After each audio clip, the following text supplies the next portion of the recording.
Hello and welcome guys. स्वागत है आप सभी का इक्विटी रिसर्च में। मेरा नाम है राहुल और मैं हूं सर्टिफाइड फाइनेंशियल प्लानर, मेंटोर और म्यूचुअल फंड डिस्ट्रीब्यूटर।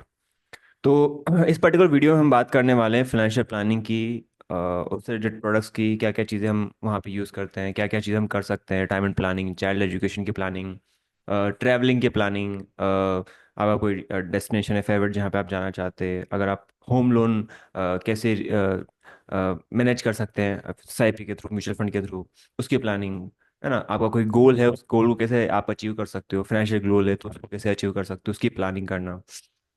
साथ साथ मार्केट को प्रॉपरली अंडरस्टैंड करना, एक एक माइंडसेट बनाना है, कैसे एक लॉन्ग टर्म वेल्थ क्रिएट की जा सकती है, कैसे एक यहाँ पर वेल्थ क्रिएशन में आपको हेल्प मिलने वाली है मेरे थ्रू। तो बने रहिए वीडियो में, हम स्टार्ट करने वाले हैं यहाँ पर। तो सबसे पहले मैं आपसे स्टार्ट करना चाहूँगा।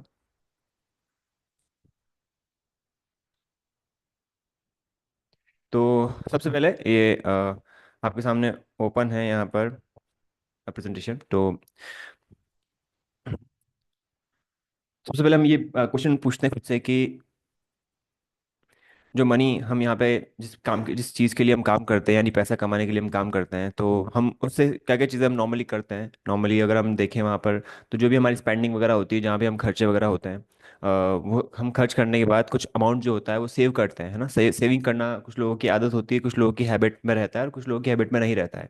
तो अगर हम देखें तो ओल्ड सेइंग भी कहा जाता है कि सेविंग करते हुए हमको आगे बढ़ना चाहिए, सेविंग हमको करते रहना चाहिए, ताकि जब इमरजेंसी हो तो उस समय वो पैसा काम आ सके। और साथ साथ उस पैसे से हम कुछ और भी जो फाइनेंशियल गोल्स हैं उनको अचीव कर सकें। तो स्पेंडिंग के बाद जो पैसा बच जाता है उसको सेविंग करते हैं, और सेविंग को अगर हम साथ साथ इन्वेस्ट भी कर दें, तो इन्वेस्टमेंट करने के बहुत सारे तरीके हैं। जैसे कि आप गोल्ड में इन्वेस्ट करते हो, आप रियल एस्टेट में कोई प्रॉपर्टी बाय करते हो, आप एफडी कर देते हो, या आप पीपीएफ करवाते हो, या फिर आप स्टॉक मार्केट में डायरेक्टली इन्वॉल्व होते हो, या फिर आप म्यूचुअल फंड्स के थ्रू एक सिस्टमेटिक इन्वेस्टमेंट प्लान लेते हो, जिसमें आप मंथली एक इन्वेस्टमेंट पे करते हो। ठीक है। तो हम ये चीज़ें नॉर्मली यहाँ पे सीखने वाले हैं, समझने वाले हैं। तो नॉर्मली ऐसा कहा जाता है कि हमारे पास जो भी पैसा बच जाता है तो उसको बाद हम यहाँ पे सेव करते हैं। बट अगर हम पहले से ये स्टार्ट कर लें कि एक गोल है मेरा, इतना अमाउंट मुझे सेव करना है और बाकी जो बचेगा उसको मैं स्पेंड करूंगा, तो वो एक जो आइडिया होता है, वो एक जो गोल होता है, वो बहुत ज़्यादा एक स्ट्रक्चर्ड गोल होता है और एक डिसिप्लिन गोल होता है।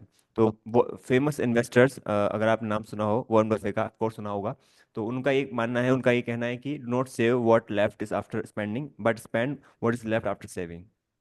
If you want to create a build a wealth for yourself or of your family or your future, then definitely ये कोट आपके लिए बहुत प्रॉपरली वर्क कर रहा है यहाँ पे। ओके।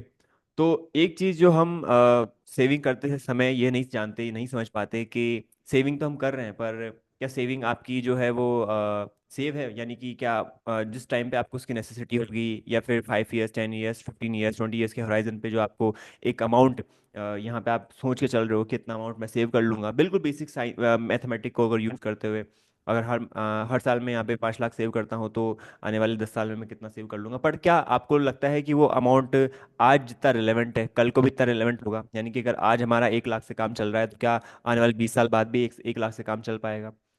ऐसा अगर आप मान रहे हो तो आप बिल्कुल गलत मान रहे हो, बिकॉज आपको इस चीज़ का आइडिया ज़रूर है कि अगर हम महंगाई की बात करें, इन्फ्लेशन की हम बात करें, तो इन्फ्लेशन हर साल दर बाय दर यहाँ बढ़ रहा है। अगर मैं यहाँ पे कोई डेटा के अकॉर्डिंगली बात करूँ तो अगर हम यहाँ पे एक सिंपल डेटा के अराउंड बात करें, तो यहाँ पे जो इन्फ्लेशन बढ़ रहा है वो 8% से यहाँ पे नॉर्मली जो डेटा होता है, गवर्नमेंट का डेटा होता है, उस हिसाब से बढ़ रहा है। बट आप हाउस होल्ड से पूछोगे तो वो आपको बताएंगे कि एक्चुअल में इन्फ्लेशन जो है 10-12% के आसपास से बढ़ रहा है। यानी अगर हम यहाँ पे अनऑर्गेनाइज मार्केट की हम बात करें, तो यहाँ पे कई बार इन्फ्लेशन 10% के आसपास भी दिखाई देता है। तो अब आप मुझे बताइए कि अगर आप यहाँ पे पैसा सेव कर रहे हैं, और एफडी आपको कहीं भी, एफडी के रिटर्न्स वगैरह हैं वो 8-8% से आपसे अगर आपको दे रहे हैं खींच के, और बाकी अगर आपको एसेट क्लास इससे बेटर रिटर्न दे रहे हैं, तो क्या आप वहाँ पे एक अमाउंट सेव करने के बाद, इन्फ्लेशन को बीट करने के बाद, उस अमाउंट को उस टाइम पे यूज़ कर पाओगे? नहीं। इसका मतलब ये कहीं ना कहीं ये है कि आपको कहीं ना कहीं 8 या 10% से ज़्यादा के रिटर्न्स चाहिए होंगे मार्केट को बीट करने, या उस टाइम के लिए, रिगार्डिंग उस टाइम के अगेंस्ट अगर हम देखें वहाँ पे, तो उतना अमाउंट आपको चाहिए होगा जितना आप प्रॉपरली अपने गोल्स को या फिर अपने खर्चों को फुलफिल कर पाओ। तो इन्फ्लेशन को बीट करने के लिए, इन्फ्लेशन को काउंटर करने के लिए, क्या क्या चीज़ें हैं जो हम यहाँ पे कर सकते हैं उसके बारे में बात करेंगे। जैसे अब मैं पहले इन्फ्लेशन को भी थोड़ा और डिटेल में समझाने की कोशिश करूंगा। जैसे कि अगर हम मान के चलें यहाँ पे impact of inflation on expenses, अगर हम आज 30,000 में अगर हमारा काम चल रहा है, यानी 30,000 हमारा एक नॉर्मल एक्सपेंसेस है, तो आने वाले 5 साल बाद वही 30,000 का अमाउंट जो होगा 40,000 में कन्वर्ट हो जाएगा, बिकॉज वहाँ पे इन्फ्लेशन भी यहाँ पे ऐड हो रहा है। और यहाँ पे इन्फ्लेशन का रेट ऑफ इंटरेस्ट मैं कितना मान के चल रहा हूँ, 5%, यानी 5% की दर से 5% की दर से यहाँ पे इन्फ्लेशन राइज हो रहा है। 15 साल बाद वही अमाउंट मुझे कितना लगेगा, 60,000। और वही 20 साल की मैं बात करूँ तो 80,000 के आसपास। जो काम आज मेरा इस साल अभी करंट स्टेज में, करंट प्रेजेंट में हम बात करें 30,000 में हो रहा है, वही 20 साल बाद मुझे उसके लिए 80,000 लगने वाले हैं। अगर हम बात करें आज से 20 साल पहले की, तो आप उस समय समझ सकते हो, जान सकते हो कि क्या वहाँ पे दूध का प्राइस था, मिल्क का वहाँ प्राइस क्या था, नॉर्मल रेंटिंग कितना था वहाँ पर, पेट्रोल का प्राइस कितना था, बेसिक एम्यूनिटी दाल चावल आटा उसके प्राइसेस क्या थे, और आज उनके प्राइसेस क्या हैं। तो अगर आप ये कंपैरिजन करोगे तो आप इस चीज़ को समझ पाओगे कि इन्फ्लेशन किस हिसाब से यहाँ पर इम्पैक्ट लाता है। अगर आप आज के सोच रहे हो कि आज मेरी अर्निंग इतनी है और कल कोई अर्निंग इतनी बढ़ेगी, तो इन्फ्लेशन भी तो बढ़ेगा। अगर इन्फ्लेशन बढ़ेगा तो इन्फ्लेशन के साथ आपको कैसे कॉप अप करना है ताकि आप एक अच्छी ग्रोथ पा सको, ज़्यादा रिस्क ना लेते हुए, है ना। रिस्क एसेट बहुत सारे होते हैं, कई सारी जगहों पर रिस्क होता है, बट ज़्यादा रिस्क ना लेते हुए हम कैसे अपने पोर्टफोलियो को, अपने एक सेविंग्स को ग्रो कर सकें। Impact of inflation on savings, जो आपकी सेविंग हो रही है, अगर मान लो आप 1 लाख रुपए आज साथ सेव कर रहे हो, तो उसकी वैल्यू 5 साल बाद 80,000 हो जाएगी, बिकॉज इन्फ्लेशन 5% से बढ़ रहा है। 15 साल बाद 50,000 हो जाएगी, और 20 साल बाद 35,000 हो जाएगी। अगर हम यहाँ पर जो अपनी सेविंग्स पे 5% का इन्फ्लेशन अगर ऐड कर देते हैं, महंगाई अगर बढ़ देते हैं। अब अगर आपका पैसा, अगर सिर्फ और सिर्फ सेव कर रहे हो आप, है ना, कुछ भी आपको मिल नहीं रहा है हमारा रिटर्न वगैरह, नॉर्मल सेव कर सेविंग अकाउंट पर आप देखो 3, 3.5%, 4% के आसपास सेविंग अकाउंट पे कुछ जगहों पर, कुछ बैंक्स में एक रिटर्न मिल भी जाता है, पर बाकियों पे जब जहाँ नहीं मिलता, तो वहाँ पे हमको क्या स्ट्रेटेजी यूज करनी है, कैसे आपको अपना नॉर्मली एक प्लानिंग करनी है, उसके बारे में मैं आगे डिस्कस करता हूँ। तो सॉल्यूशन क्या है इस चीज़ का, इसका सॉल्यूशन क्या है? बेटर है स्टार्ट करो सेविंग करना। जितना जल्दी आप स्टार्ट करोगे उतना ज़्यादा आपके लिए अच्छा है। पहली बात तो फर्स्ट ऑफ ऑल सेविंग करना। सेविंग जब हो जाती है तो सेविंग को फिर हम कैसे उसको इन्वेस्टिंग में पुट करें, यानी कि अपने पैसे को काम पर कैसे लगाना है। क्या आप जीवन भर काम कर सकते हो? क्या आपकी अभी एज 30 ईयर्स है, 35 है, 40 है, तो क्या आप कंटिन्यूसली 50, 60 तक आप काम कर लोगे? पर क्या 60 के बाद भी आप काम करने केपेबल होंगे? अगर हम जीवन को देखें, एक तरह से लाइफ को देखें, तो क्या यही हमारा गोल है, यही हमारा ऑब्जेक्टिव होना चाहिए? क्या काम करते रहो जीवन भर? नहीं। एक सर्टेन टाइम के बाद आप अपनी लाइफ को एंजॉय करना चाहोगे, अपनी जिम्मेदारियों को अपने बच्चों को सौंपना चाहोगे, उनके भी आने वाली जनरेशन वगैरह होगी, तो क्यों ना, अगर आप पूरी जिंदगी काम ही करते रहोगे तो आप काम ही करते रहोगे। अगर आपने पैसे को अपने काम पे नहीं लगाया, यानी अगर आपका पैसा आपके लिए काम करे, तो क्यों ना वो आपके लिए ज्यादा बेटर वक्त तरीके से काम कर सकता है। राइट? तो put money to work rather than accumulating और कीपिंग इट आइडल। अगर आप पैसे को सिर्फ इकट्ठा कर रहे हो, आइडल रख रहे हो और उसको इन्वेस्ट नहीं कर रहे हो, तो हो सकता है कि आपको पूरी जिंदगी भर काम करता रहे। You work hard to earn money, है ना, आप काम करते हो, बहुत मेहनत करके से काम करते हो और पैसा कमाते हो, राइट? तो क्यों ना आपका पैसा भी आपके लिए हार्ड वर्क करे। तो और वो कैसे हो सकता है? Benefit of compounding. कंपाउंडिंग का मैं आपको बेसिक फंडा बताता हूँ। कंपाउंडिंग का मतलब एक तरीके से आपका जो प्रिंसिपल अमाउंट था, मान लीजिए 1 लाख है, 1 लाख पे आपको 1 साल का इंटरेस्ट मिला 12% का, तो 1 लाख पे ऊपर आपको 12% मतलब 12,000 मिले, तो टोटल अमाउंट आपका हो गया 1,12,000 रुपये। अब नेक्स्ट ईयर आपको फिर 12% मिलेगा, तो 1,12,000 के ऊपर फिर 12% आपने ऐड कर लिया। 1,12,000 के ऊपर, 1 लाख के ऊपर नहीं, 1,12,000 के ऊपर फिर 12% आप ऐड कर लो। फिर उसके बाद जो अमाउंट टोटल हुआ तीसरे साल में, 1,12,000 प्लस जो 12% था, उसके ऊपर जो इंटरेस्ट बनेगा वो ऐड कर लो। तो कंपाउंडिंग जो होता है ना, कंपाउंडिंग वर्ल्ड का एट्थ वंडर बोला जाता है। वॉरेन बफे का सर कहते हैं कि कंपाउंडिंग जो है 8वां अजूबा है। और मैं आपके आने वाले टाइम पे उसको बताने वाला हूँ कैसे कंपाउंडिंग पे आपका पैसा ग्रो करता है, कैसे अमाउंट आपका बढ़ता है, उसके बारे में हम आगे बढ़ने वाले हैं। तो अगर हम ऐसे प्लानिंग वगैरह करते हैं, हमारे इन्वेस्टमेंट्स वगैरह देखेंगे, तो वो बहुत ज़रूरी है हमारे लिए। अब हम समझते हैं कि फाइनेंशियल प्लानिंग होती क्या है, राइट? पहली बात तो आपके कोई डिफाइन जो भी गोल्स हैं, उसको गोल्स को हमको डिफाइन करना बहुत ज़रूरी है कि आने वाले 5 साल बाद मुझे इन चीज़ों की ज़रूरत है, आने वाले 15 साल बाद मैं ये करने वाला हूँ, आने वाले 20 साल बाद मैं ये करने वाला हूँ, या फिर एक सर्टेन टाइम के बाद मैं रिटायरमेंट प्लानिंग करना चाहता हूँ। अब रिटायरमेंट करना चाहता हूँ, करना चाहती हूँ, तो उस टाइम पे आपको कितना अमाउंट की ज़रूरत पड़ेगी, ये प्लानिंग, ये माइंडसेट रखना बहुत ज़रूरी है। उसके बाद आपको उसके अकॉर्डिंगली, उस पर्टिकुलर प्लान के अकॉर्डिंग, उस पर्टिकुलर गोल्स के अकॉर्डिंगली कहाँ कहाँ पर कैसे कैसे इन्वेस्टमेंट करना चाहिए, ये बहुत ज़रूरी है। राइट। एक नॉर्मल हमारे अगर इंडियन हाउस होल्ड्स की मैं बात करूँ तो हम नॉर्मली रियल स्टेट में इन्वेस्टमेंट करते करते हैं, गोल्ड में हम इन्वेस्टमेंट करते हैं। गोल्ड में इन्वेस्टमेंट ना करते हुए ऐसे एक तरीके से आप देख सकते हो कि जब भी मैरिज वगैरह होती है तो ज्वेलरी के तौर पे गोल्ड में एक इन्वेस्टमेंट भी होता है, ज्वेलरी रखी भी जाती है।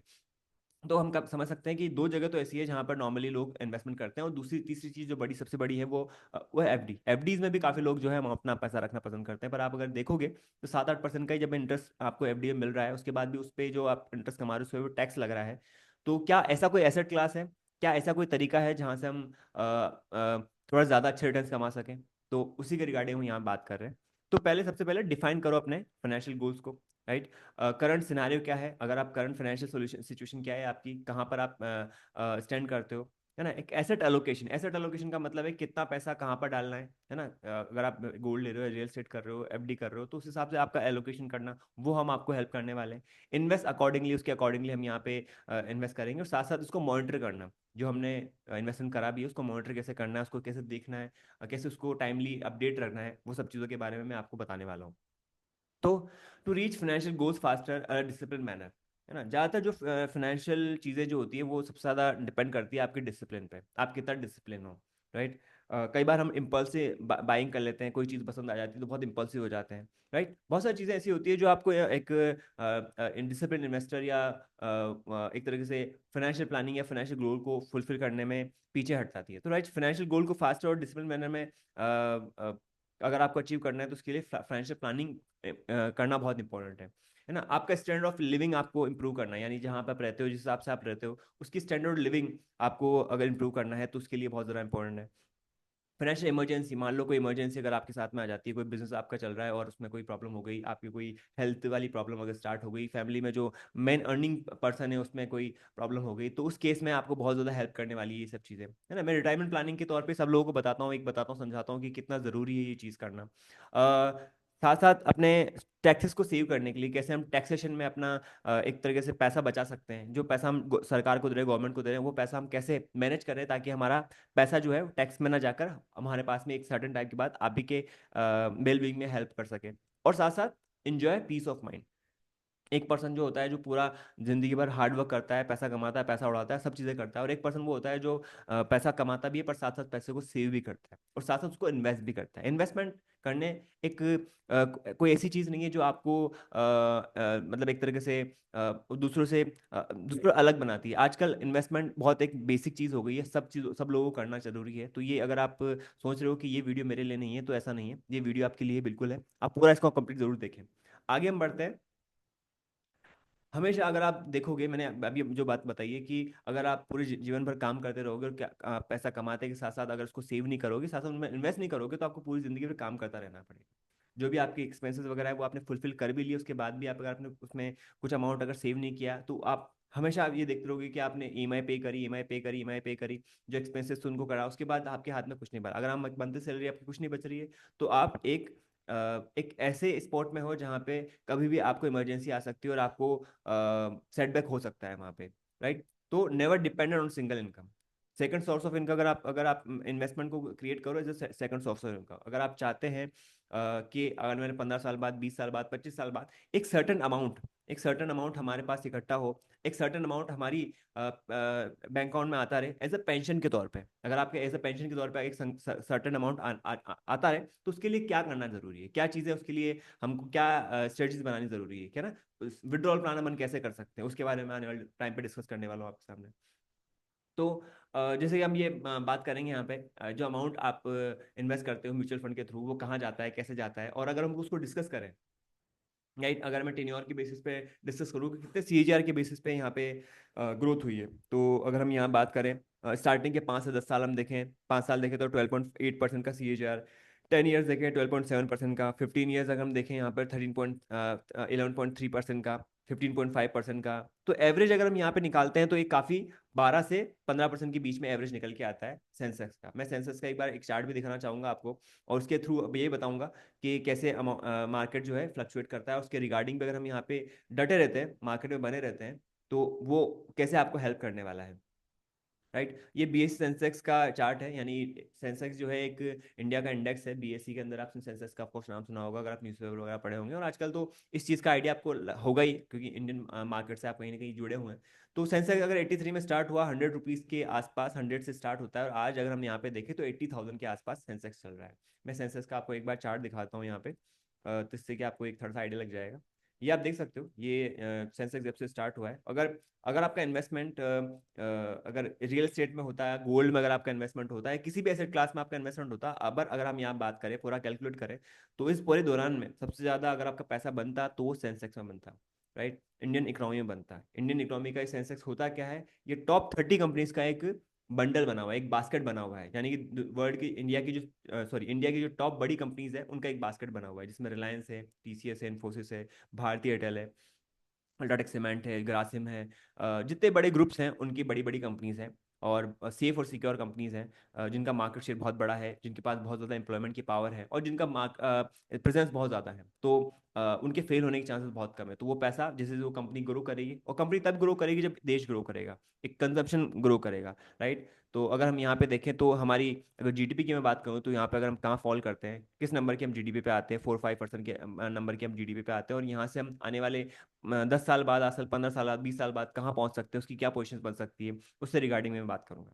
तो 100 का जो सेंसेक्स स्टार्ट हुआ, सेंसेक्स अगर हम आज देखें, तो सेंसेक्स का जो ऑलमोस्ट अगर हम प्राइस देखें तो ये ऑलमोस्ट 80,000 के आसपास आज, 70-80 के आसपास ये टच कर चुका है। यानी कि अगर हम देखें टोटल मिला के, अगर हम 1980 से लेकर 2024 तक हम पूरा कैलकुलेट करें, तो अगर ये 44-40 साल के आसपास की अगर हम बात करें, तो 800% की हमको यहाँ ग्रोथ मिली है। सॉरी, 800 गुना हमारा यहाँ पैसा बन चुका है, यानी 800 गुना यहाँ पे पैसा हो चुका है। अगर आपने यहाँ पे अगर सिर्फ और सिर्फ 100 रुपये में इन्वेस्ट किए होते, तो आप समझ सकते हो कि कितना आपका अमाउंट हो गया होता। ठीक है। तो इसी के रिगार्डिंग हम कैसे एक बड़ा ग्रोथ देख सकते हैं, उसको हम और एक्सप्लेन करने वाला हूँ, थोड़ा सा बने रहिए इस वीडियो में। तो इन्वेस्टिंग को लिए सबसे पहले आपको गोल को डिसाइड करना पड़ेगा, क्या गोल है। अगर आपका होम का गोल है, ट्रैवलिंग का गोल है, आप रिटायरमेंट की प्लानिंग करना चाहते हो, चाइल्ड की एजुकेशन की प्लानिंग करना चाहते हो, अपनी खुद की फ्यूचर प्लानिंग करना चाहते हो, अगर कार की आप प्लानिंग करना चाहते हो, तो उसके लिए हमारे पास क्या क्या ऑप्शन अवेलेबल है। Right. Gold, stock, bonds, property, insurance, bank deposit, ये सब चीज़ें अलग अलग हो जाती है, पर हम यहाँ पे पर्टिकुलरली बात करने वाले हैं म्यूचुअल फंड्स की। राइट। म्यूचुअल फंड्स हमको कैसे समझना है, क्या करना है, और उसके रिगार्डिंग हम यहाँ पे बात कर सकते हैं। तो सबसे बड़े बेनिफिट यहाँ पे म्यूचुअल फंड के रिगार्डिंग अगर मैं बात करूँ, तो सबसे बड़ा क्या है, एक तो fight inflation for you. Inflation से, महंगाई से लड़ने में अगर आपको कोई हेल्प कर सकता है, तो वो उसमें सबसे ज़्यादा कामगर चीज़ है, वो है म्यूचुअल फंड। इनकम आपको अगर सोर्स जनरेट करना है, अगर आपका सेकंड सोर्स ऑफ इनकम आपको जनरेट करना है, कि आने वाले 15 साल बाद, 20 साल बाद, या हमेशा मैं म्यूचुअल फंड की बात करूँ तो ये 15 साल, 20 साल में इसलिए यूज़ कर रहा हूँ क्योंकि शॉर्ट टर्म टर्म में मार्केट वॉलिटी के अकॉर्डिंगली आपको वो जो रिटर्न्स आप दिमाग में लेके बैठे हो, वो आपको अचीव नहीं होंगे। अगर आप 7 साल से ज़्यादा के एसआईपी आप करते हो, तो ही आपके लिए बेनिफिशियल होगा म्यूचुअल फंड के थ्रू अपनी फाइनेंशियल प्लानिंग करना। Be accessible and usable in parts of portion. Right. बहुत सारी चीज़ें ऐसी होती हैं यहाँ पर, बहुत ज़्यादा फ्लेक्सिबिलिटी होने की वजह से ये बहुत ज़्यादा आपके लिए यूजफुल हो सकता है। Grow in value and appreciate over time. आपके पैसे की वैल्यू यहाँ बढ़ रही है और उसको अप्रिशिएट हो रहा है, यहाँ पे काफ़ी अच्छा खासा आपको रिटर्न मिल रहा है। Be realize at fair value and low cost, है ना। एक फेयर वैल्यू होगी और एक लो कॉस्ट पे आपका एक तरीके से अमाउंट ग्रो कर रहा है, और वहाँ पे उसको ग्रोथ को यहाँ पे कंपाउंड किया जा रहा है, एक तरीके से हम ऐसे समझ सकते हैं इस चीज़ को। एसेट एलोकेशन की हम बात करें, एसेट एलोकेशन जो भी एसआईपी स्टार्ट करेंगे, वो ऐसे एसेट एलोकेशन कैसे करते हैं, कहाँ पे जाएंगे। जैसे हमने एक बार सिंपल एग्जांपल से हम देखें, तो अगर हम यहाँ पर लंच भी करते हैं, डिनर भी करते हैं, तो हमारे पास डिफरेंट डिफरेंट कुजीन होता है, यानी रोटी होगी, दाल होगी, चावल होगा, भिंडी है, यहाँ पे छोले चावल है, बहुत सारी चीज़ें आप देख सकते हो। तो एक तरीके से यहाँ पे पूरी चीज़ें जो है वो कहीं ना कहीं न्यूट्रिशन में आपकी बॉडी को हेल्प कर रही है ना। किसी से विटामिन मिल रहा है, किसी से आपको कार्ब्स मिल रहा है, किसी से आपको प्रोटीन मिल रहा है। तो ये डिफरेंट डिफरेंट चीज़ें होती है, वैसे ही आपका अमाउंट भी एक एसेट अलोकेटेड होते हुए जाता है। अगर हम यहाँ पे इसकी बात करें सिंपली, तो कुछ पैसा हम प्रॉपर्टी में डालते हैं, जो कि मैंने पहले बताया, गोल्ड में डालते हैं, कुछ आर्ट कलेक्शन वगैरह लेना पसंद करते हैं, इक्विटी शेयर्स वगैरह होते हैं। ऐसे म्यूचुअल फंड्स होते हैं, तो म्यूचुअल फंड पूरा पूरा पैसा कहाँ डालता है, इन ऐसी एसेट क्लास में डालता है जहाँ पे आपका पैसा ग्रो करेगा। राइट। ऐसी जगहों पे ज़्यादा पैसा डालता है जहाँ पे आपका पैसा ग्रो करेगा। बैंक डिपॉजिट करोगे तो पैसा ग्रो नहीं कर रहा है, आपका बहुत कम रिटर्न्स में ग्रो कर रहा है, जो कि इन्फ्लेशन ही वहाँ पे आपके जो प्रॉफिट्स है उसको ईट कर जाएगा एक तरीके से। तो ऐसे हम प्योर म्यूचुअल फंड्स को देखते हैं। म्यूचुअल फंड्स होते क्या हैं? Mutual fund is a financial vehicle that collects money from many investors and invests in securities such as stock, bonds and debenture. सबसे पैसा कलेक्ट करता है और आपके पैसे को इन्वेस्ट करता है पर्टिकुलर एसेट क्लास में। राइट। जो म्यूचुअल फंड्स होते हैं उनको फंड मैनेजर जो होते हैं पर्टिकुलर एएमसीज के, एएमसी क्या होती है, एसेट मैनेजमेंट कंपनी, जो मैनेज करते हैं उन पर्टिकुलर म्यूचुअल फंड्स को। और वो बहुत एक्सपर्टीज होती है उनकी स्टडी फाइनेंशियल मार्केट को लेकर। तो बहुत ही फ्रेश माइंड्स होते हैं बिल्कुल, ऐसे लोग होते हैं जो प्रॉपरली मार्केट की डेप्थ को जानते हैं। तो इन्वेस्टेबल सरप्लस अगर किसी के पास भी है तो वो यहाँ पर यानी एक एक्सपेंस को हटाने के बाद जो सेविंग्स वगैरह होती है उसको अगर आप चाहते हो तो आप म्यूचुअल फंड में उसको इन्वेस्ट कर सकते हो। आप मिनिमम से मिनिमम 100 रुपये से भी आपका म्यूचुअल फंड स्टार्ट कर सकते हो, यानी एक ले सकते हो, यहाँ पे आप एसआईपी वगैरह कर सकते हो। तो जो म्यूचुअल फंड के इन्वेस्टमेंट्स होते हैं वो मार्केट रिटर्न्स होते हैं। मार्केट अगर बढ़ेगी तो म्यूचुअल फंड बढ़ेंगे, मार्केट अगर गिरेंगे तो म्यूचुअल फंड गिरेंगे। जैसे अगर मैं यहाँ पे आपके सामने दिखाऊं फिर से सेंसेक्स का चार्ट, तो अगर आप यहाँ पे कोविड की बात करें तो कोविड के पहले सेंसेक्स का प्राइस था 41,000, और कोविड में जब आया फॉल हुआ 30,000 अराउंड अराउंड, अगर 26,000 के आसपास का मार्केट फॉल हुआ। अगर हम यहाँ पे देखें तो ऑलमोस्ट 32-33% के आसपास का मार्केट फॉल था। तो ऐसे में आपकी म्यूचुअल फंड्स भी जो होंगे ना, म्यूचुअल फंड के रिटर्न्स वगैरह होंगे वो भी गिर जाएंगे। इस चीज़ को आप दिमाग में हमेशा रख के चलिए। मार्केट में ये चीज़ें बड़ी कॉमन होती है। Investment mutual fund is most efficient and it's offers lowest charge to invest, यानी एक तरीके से अगर हम यहाँ पे टैक्सेशन के टर्म्स में देखें, लॉन्ग टर्म कैपिटल गेन जो है 12.5% है, शॉर्ट टर्म कैपिटल गेन है 20% के आसपास। तो अगर आप जल्दी निकालते हो तो आपको ज़्यादा टैक्स भरना पड़ेगा, आप लंबे टाइम तक रखते हो तो उसमें आपको बहुत ज़्यादा बेनिफिट्स होंगे।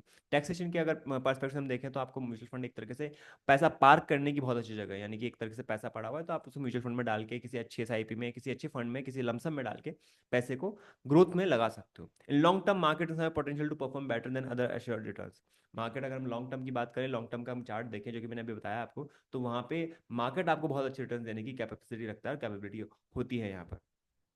तो इसके बारे में बाद में बात करेंगे कि कैसे आपका अमाउंट जो है मैनेज होता है, कौन कौन से फंड मैनेजर होते हैं, कैसे वो सिक्योरिटीज को सेलेक्ट करते हैं, रिटर्न्स कहाँ से आएंगे, राइट, रिस्क का डाइवर्सिफिकेशन कैसे क्या होता है, ये सारे जो चीज़ें होती है रेगुलेटेड होती है। ये जो आप प्रेजेंटेशन देख भी रहे हो ये एमपी का प्रेजेंटेशन है, यानी association of mutual fund for India. तो ये एक एसोसिएशन है जो कि पूरा रेगुलेटेड वगैरह रहता है, और सेबी का भी पूरा नजर वगैरह रहता है यहाँ पे।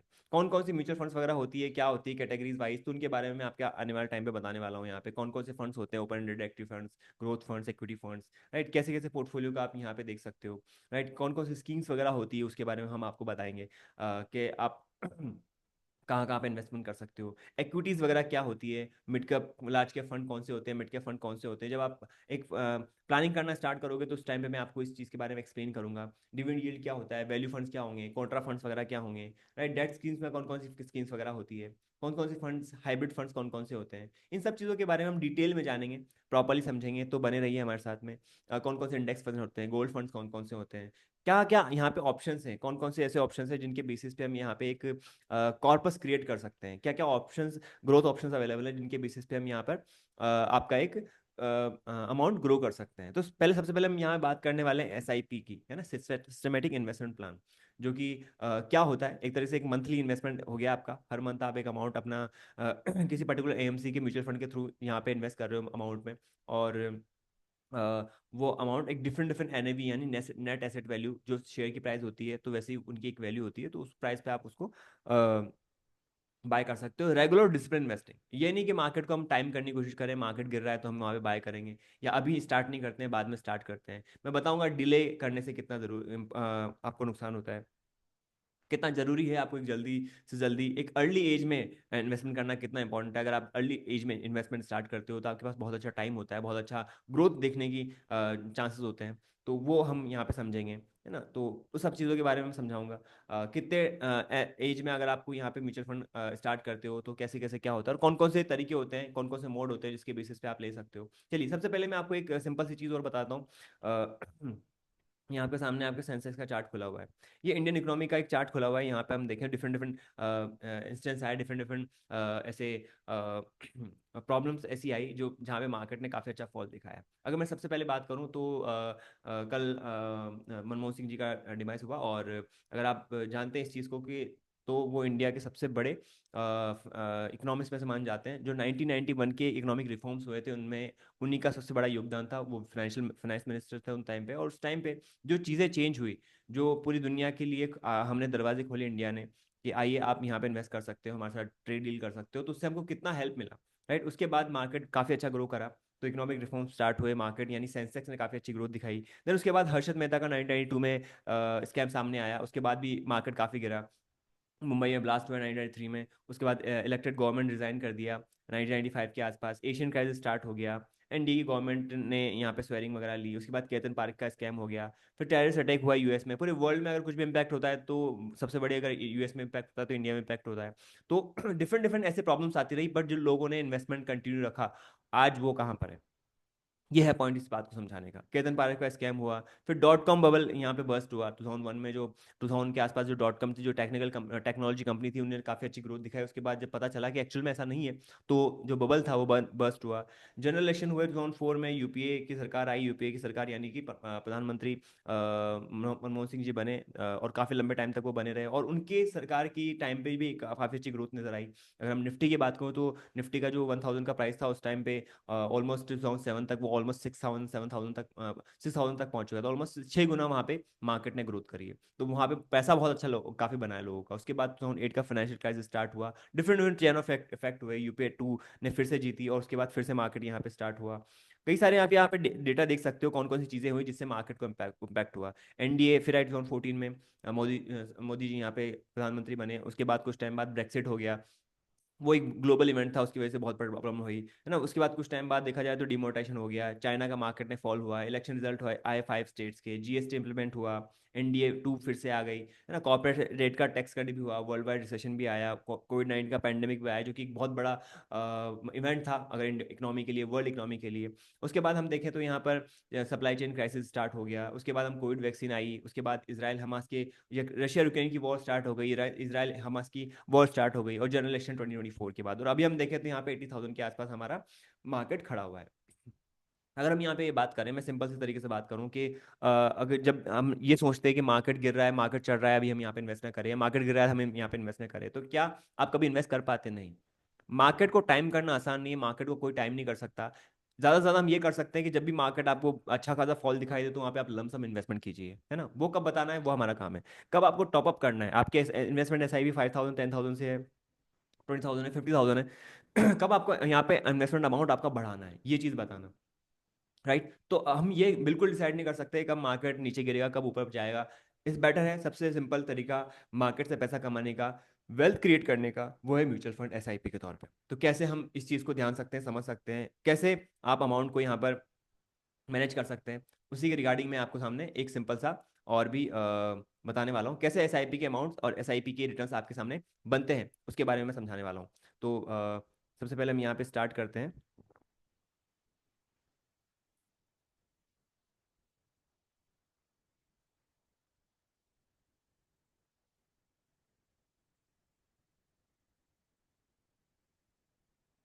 तो जैसे जैसे आप देख सकते हो, ये एसआईपी का कैलकुलेटर खुला हुआ है आपके सामने। अगर आप यहाँ पे एसआईपी का अमाउंट स्टार्ट करते हो 5,000 से, राइट, 5,000 से आप स्टार्ट करते हो, लेट्स सपोज मैं 5,000 का मिनिमम अमाउंट रख के चलता हूँ यहाँ पर, और आपका एसआईपी का पीरियड है, यानी सिस्टमेटिक इन्वेस्टमेंट प्लान जो आप कर रहे हो 15 साल के लिए कर रहे हो, तो 15 साल का अगर हम यहाँ पे प्लान लेके चले और 12% की ग्रोथ हम यहाँ पे देखते हैं, तो आपका जो इन्वेस्टमेंट अमाउंट है, वो इन्वेस्टमेंट अमाउंट का जो है वो 9 लाख के अराउंड समथिंग लगेगा। और जो वेल्थ आप यहाँ पे क्रिएट कर रहे हो वो 16,22,000 के आसपास। अगर टोटल अमाउंट की बात करूँ तो 25 लाख के आसपास अमाउंट आपका यहाँ पर हो जाएगा। राइट, अगर हम यहाँ पे 12% की ग्रोथ न करके 15% की ग्रोथ करते हैं, कैसे हम रिटर्न्स को बढ़ा सकते हैं, इसमें मैं आपकी बहुत ज़्यादा हेल्प करने वाला हूँ। कौन से सेक्टर में कब पैसा आता है, कौन से सेक्टर में ज़्यादा रिवाइवल हो रहा है, कौन से सेक्टर में हम यहाँ पे ज़्यादा अच्छा लमसम अमाउंट कर सकते हैं, उसमें आपकी बहुत ज़्यादा हेल्प होने वाली है। तो ये जानने के लिए, ये समझने के लिए हमारे साथ आप जुड़ेंगे। तो इन्वेस्टमेंट अगर हमारा 9 लाख का हुआ तो टोटल वेल्थ कितनी हुई, 24 लाख की यहाँ पे गेन हुई, टोटल अमाउंट आपका 33 लाख हुआ। अब आप यहाँ पे देखने की कोशिश करना कैसे कंपाउंडिंग काम करती है, कैसे मैं एक साल बढ़ाऊंगा और कंपाउंड कितना हो जाएगा पैसा। यहाँ पे आप देखिए, 15 पे था 33, 16 पे हो गया 39 लाख अमाउंट, उससे, है ना। आपका जो 5,000 का अमाउंट है वही 5,000 का अमाउंट ही जा रहा है, आप अमाउंट बढ़ा नहीं रहे हो यहाँ पे, बट आपका जो इन्वेस्टमेंट टोटल वेल्थ है वो कितना यहाँ पे ग्रोथ हो रहा है। 17 पे आप देखोगे 46 लैक्स, 39 से सीधे 46 लाख। राइट, उसके बाद आप देखोगे 55 लैक्स, 19 में 64 लैक्स, 15% की रेट ऑफ इंटरेस्ट रेट से हम बढ़ रहे हैं यहाँ पे, राइट। और 20 ईयर्स में 75 लैक्स। कहाँ पे 15 साल में आपके अमाउंट कितना था, सिर्फ और सिर्फ 33 लैक्स, और आपने 5 साल के अंदर कितना वेल्थ हो गया, 75 लैक्स। राइट, अगर आप 5 साल और रखते हो इसको, 5 साल और रखते हो, अगर आपके पास टाइम है, आपके पास पैसा है और आपको नहीं है नेसेसिटी वहां पर निकालने की, तो आप उस पैसे को और ग्रो करने की कोशिश करते हो, तो आप देखोगे कि वो पैसा आपका होपिंग 1 CR 1 करोड़ 64 लैक्स हो जाएगा। राइट, 1 करोड़ 64 लैक्स। अब आप चाहते हो, या एक सर्टेन टाइम के बाद आप चाहते हो कि मुझे नहीं, मुझे तो 1 करोड़ का पैसा चाहिए, मुझे एक तो 1 करोड़ कमाना है, 1 करोड़ का एक यहाँ पे कॉर्पस क्रिएट करना है, रखना है। तो उसके लिए फिर उसके रिगार्डिंग आपको कितनी एसआईपी करनी होगी ये हम निकाल सकते हैं। अगर हम यहाँ मंथली 7,000 की अगर एसआईपी रखते हैं और 20 साल तक उसको रखते हैं, 15% का एवरेज रिटर्न, कभी रिटर्न 12% का भी होगा किसी साल हो सकता है 18% का भी हो, किसी साल 20% का भी हो। पिछले 3 साल का भी रिटर्न आप देखोगे तो आराम से आपको 24-25% के आसपास रिटर्न दिखाई देंगे, क्योंकि मार्केट ने काफी अच्छी परफॉर्मेंस दी है। बट क्या ये मार्केट हमेशा कंटिन्यू ऐसा रहेगा? नहीं। मार्केट में फॉल भी आता है, मार्केट में कुछ चीज़ें भी आ जाती है, कुछ टाइम के लिए मार्केट इतना परफॉर्म नहीं कर पाता जितना हम एक्सपेक्ट करके चलते हैं। अब हम यहाँ पे देखोगे 20 ईयर्स के लिए अगर हम यहाँ पे 7,000 के एसआईपी करते हैं तो आपका इन्वेस्टमेंट अमाउंट कितना है? सिर्फ और सिर्फ 16,80,000 रुपये। पर आपका जो वेल्थ क्रिएट हुआ, जो आपका कंपाउंडेड इंटरेस्ट मिला आपको, वो कितना है? 89 लाख रुपीज, जो कि टोटल मिला के आपका 1 CR हो जाता है। 1 करोड़ का कैपिटल आपका म्यूचुअल फंड के थ्रू अगर बनवाना है तो उसमें मैं आपकी सबसे ज्यादा हेल्प कर सकता हूँ।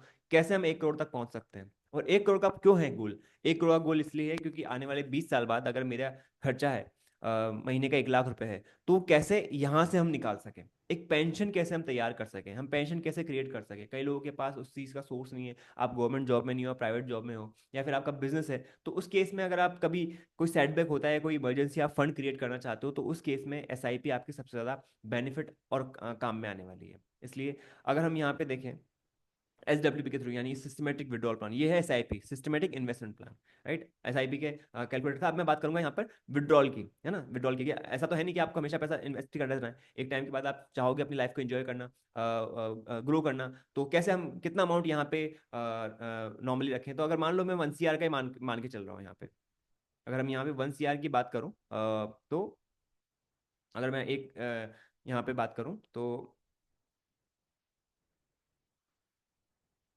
तो कितना अमाउंट हम यहाँ पे निकालें ताकि आपका क्या पैसा कभी कम ना हो, पैसा हमेशा बढ़ता रहे और पैसा निकालते रहे, पैसा भी निकालते रहो, कुछ भी दिक्कत नहीं हो। तो अगर आप यहाँ पे 1 लाख रुपए तक का एग्जिट लेते हो, यानी कि अगर 1 लाख रुपए तक का एग्जिट लेते हो, 1 करोड़ का कैपिटल है आपका और 1 लाख रुपए तक का एग्जिट लेते हो हर महीने, इन्वेस्टमेंट कितना किया था? 7,000 का, 20 साल तक, और 21 साल में आपने क्या किया? 1 लाख रुपए एग्जिट करना स्टार्ट किया हर महीने। 7,000 रुपये महीने पहले डाले, उसके बाद हर महीने आप 1 लाख रुपए निकाल रहे हो, क्योंकि 1 करोड़ का आपका टोटल कैपिटल है। हम यहाँ पे कितना निकाल सकते हैं? 1%। 1% अगर आप यहाँ पे कैपिटल निकालते हो और लगातार आप निकालते रहते हो, हर साल आप निकालेंगे, है ना, 10 साल तक भी निकालेंगे, नेक्स्ट 10 साल तक भी, तब भी आपका कैपिटल यहाँ पे ग्रो ही कर रहा है। कैपिटल आपका कम नहीं हो रहा है, क्योंकि ग्रोथ आपकी 15% है। मैं ये कह रहा हूँ 15% एवरेज है, कभी कम भी होगा, कभी ज्यादा भी होगा। बट अगर हम यहाँ पे निकालते जा रहे हैं तो भी आपका कैपिटल कभी कम नहीं होगा, जितने भी साल आप निकालना चाहो, राइट। फॉर्चुनेटली आप 100 साल तक जियो, उससे भी ज्यादा आप जियो, बट एक टाइम के बाद आप उस पैसे को आने वाली जनरेशन को भी दे सकते हो, आप उनके लिए भी ये चीज कर सकते हो, राइट। तो जैसे कि हम देखा जाए तो ऐसा कहा जाता है कि आम का पेड़ जो लगाता है वो आम के फल नहीं खा पाता, राइट, क्योंकि हम आने वाली जनरेशन के लिए कुछ करते हैं। तो अगर आपकी जनरेशन ने पहले आपके लिए कुछ किया है, दादा परदादा ने, पिताजी ने कुछ किया है, तो आपकी भी जिम्मेदारी बनती है कि आने वाली पीढ़ियों के लिए, जनरेशन के लिए आप एक वेल्थ क्रिएट करके जाओ और वेल्थ छोड़ के जाओ, ताकि उनके लिए हेल्प रहे। जैसे हम सोचते हैं ना, देखते हैं कि MRF के शेयर निकले, दादाजी के बहुत पुराने थे, आज सफाई करी तो MRF के शेयर निकले, आज उन शेयर्स की वैल्यू 1 करोड़ में निकली। तो वो कहीं ना कहीं उन्होंने सोचा होगा, समझा होगा, या कुछ प्लानिंग वगैरह करी होगी आपके लिए, तो आज वो है। इसलिए म्यूचुअल फंड की प्लानिंग हर एक पर्सन जो इस वीडियो को देख रहा है उसको करनी जरूरी है। ये बहुत इसेंशियल है। आपको इमरजेंसी में काम आएगा, आपको प्लानिंग में काम आएगा, जो आपको गोल है उसमें हेल्प करेगा, और पीस ऑफ माइंड, जब आपको पता होता है कि मेरी सेविंग से मुझे काम नहीं करना। आप चाहो चाहो तो अगर आप प्लानिंग स्टार्ट जल्दी करो तो 40 में भी आप रिटायरमेंट ले लो। आप प्लानिंग करो, 20 साल के हो तो 40 में रिटायरमेंट का प्लानिंग आप कर सकते हो। रिटायरमेंट प्लानिंग मतलब ये नहीं काम बंद कर दिया, कोई और आप जो पसंद करते हो वो कर सकते हो। 50 में आप कर सकते हो, 55 में आप कर सकते हो, 60 में कर सकते हो, 65 में कर सकते हो। और अनफॉर्चुनेटली ये चीज़ बड़ा दुख का है कि कई सारे लोग ऐसे भी होते हैं जो पूरे जीवन भर काम करते हैं, यानी कि अपने एंड मोमेंट तक भी उनको काम करते रहना पड़ता है, जो कि एक सही चीज़ नहीं है। तो अगर आप प्लान कर सकते हो, प्लान करना चाहिए आपको इमरजेंसी के हिसाब से, और अपनी फ्यूचर पीस ऑफ माइंड के लिए ये चीज़ बहुत ज़रूरी है। तो 20 साल तक भी आप पैसा निकालोगे, 3 करोड़ 24 लाख रुपए आपके अमाउंट पे अभी भी है। मान लीजिए आपको नहीं है जरूरत 1 लाख रुपए की, आप महीने का 1 लाख रुपए नहीं निकालना चाहते, मैं आपको लगता है कि नहीं पैसा और ग्रो होना चाहिए, मेरे कुछ और प्लान है तो उसको फुलफिल करें। मान लीजिए हम सिर्फ और सिर्फ यहाँ पे 50,000 रुपये निकाल रहे हैं, हर महीने आप सिर्फ 50,000 रुपये यहाँ पे निकाल रहे हो, तो 10 सालों के अंदर, नेक्स्ट 10 ईयर्स के अंदर आपका टोटल कैपिटल कितना हो जाएगा? 2 करोड़ 74 लाख, जो कि 1 करोड़ था आपका। 20 साल के अंदर आपका कितना हो जाएगा? Almost 9 CR, almost 10 CR, 10 crore रुपए आपके, राइट। पर आपने इन्वेस्टमेंट कितने होराइजन का हो गया? ऑलमोस्ट पैसा तो नहीं आप निकाल रहे हो, पैसा तो आप 20 से 21 साल से आप निकालना स्टार्ट करोगे, पर आपने पूरा पूरा 1% निकाला, 0.5% में काम हो रहा है आपका। तो और किस किस लिए ले रहे हो?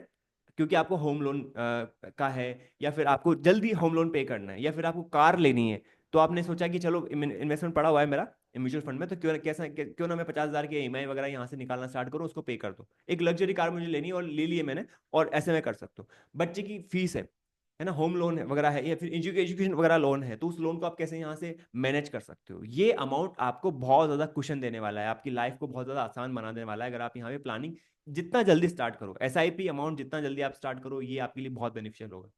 तो आई होप कि आपको ये पूरा प्रेजेंटेशन समझ में आया होगा। अगर आपको आया है तो प्लीज़ कांटेक्ट ज़रूर कीजिएगा। कमेंट सेक्शन में आप बता भी सकते हो कि आपको वीडियो कैसा लगा। और साथ साथ मैंने कमेंट डिस्क्रिप्शन में लिंक भी दे रखी है, तो आप सीधे सीधे पोर्टल पे जाके अपने आप को रजिस्टर कर सकते हो। हमारी टीम के साथ साइड से कोई भी आपको कांटेक्ट करेगा और पूरा एक्सप्लेन करेगा हर चीज़ के बारे में। ये एक इन्वेस्टमेंट अवेयरनेस प्रोग्राम की तौर पे मैंने एक वीडियो बनाई हुई है। आई होप आपको पसंद आई होगी। अच्छी लगी हो तो वीडियो को लाइक ज़रूर करें, और जुड़े हमारे साथ में, ताकि हम एक बेटर फ्यूचर के लिए प्लान कर सकें, आपकी एक पीसफुल अप्रोच के लिए, एक फ्यूचर के लिए हम यहाँ पे प्लान कर सकें। Thank you so much for watching this video.